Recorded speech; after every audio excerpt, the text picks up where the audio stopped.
মা খাদিজাতুল কুবরাকে কবরে রাখার পরে নবীজি কবর পারে বসে আছেন, মাটি চাপা দেওয়া হয়েছে, নবী বসে আছেন। সাহাবায়ে কেরাম বলে, ইয়া রাসূলুল্লাহ, অনেকক্ষণ হয়েছে, এবার আসেন ঘরে।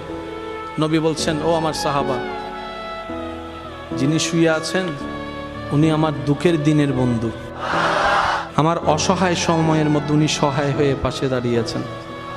সবাই যখন আমার উপর আঘাত করছে, এই আঘাতের রক্তটা উনি মুছিয়ে দিয়েছেন, উনি আমার জন্য একটা শক্তি হয়ে দাঁড়িয়েছেন।